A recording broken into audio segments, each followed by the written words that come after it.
বিশর নামের যুবক একটা ঘটনা শুনেন। বিশর নামের যুবক তার অভ্যাসই ছিল শুধু মদ খায় তাল হয়ে পড়ে থাকা।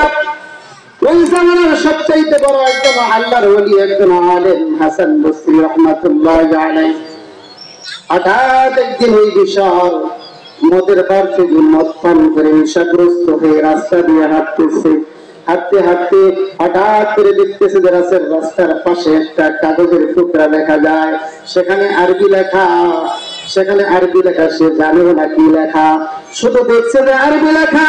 ওই বিশাল মক্ষুর ওই কাগজটাকে উঠায়া বালুটাকে ছেড়ে উনি বাড়িতে নিয়ে যায়। বলছে, মা দেখো দেখো, এখানে রাস্তার পাশে এই কাগজের টুকরাটা পড়া ছিল, আমি দেখলাম সেখানে আরবি লেখা।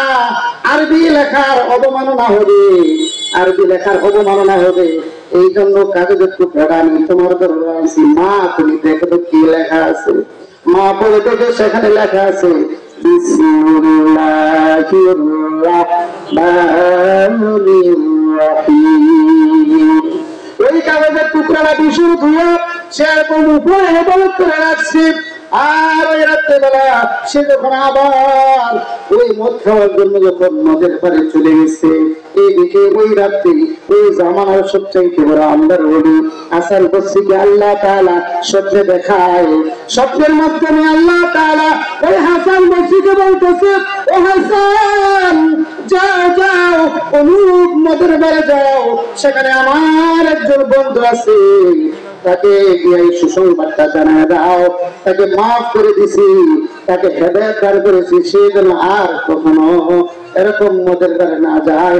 আর তুমি গিয়া আমার ওই দুষ্টটারে তুমি বিসর্বনে দুষ্টটারে তুমি সম্মান দিবা, বিসর্বন আল্লাহ আমার মাধ্যমে তোমার কাছে সালাম পৌঁছিয়েছে। সুবহানাল্লাহ।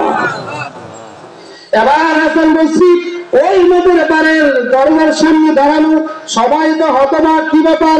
জামানার বড় আলেম, জামানার বড় মুহাদ্দিস, আল্লাহর ওলি হুজুর এই মদের বারে কেন? এবার বলতেছে যে, ভাই আমি কেন আসছি তোমরা জানো? কই না, জানি না। আমি আজকে রাত্রে মালিককে স্বপ্নে আমাকে বলেছে, ও হাসান অমুক জায়গায় যাও, সেখানে গিয়ে দেখবা বিশ্বের মনে একটা যুবক আছে, ওই যুবককে আমি আল্লাহর পক্ষ থেকে সালামটা দিবা, দিয়ে জানাবা আল্লাহ তোমার সকল গুনাহ মাফ করে দিছে, তোমাকে হেদায়েত দান করেছে। বলেন সুবহানাল্লাহ। বিশরের কাছে গিয়া যখন এই সুসংবাদ দিছে, দেওয়ার পরে বিশর বলতেছে যে, হুজুর আমার এমন কোন আমল দেখি না যার কারণে আল্লাহ আমাকে সালাম দেয়, আমি তো এমন কোন আমল দেখি না যার কারণে আল্লাহ তাআলা আমাকে হেদায়েত দিয়েছে, আমার গুনাহ মাফ করছে। তখন বলতেছে, ও বিশর মনে করে দেখ রে দুষ্ট, তুই কি আমল করছিস?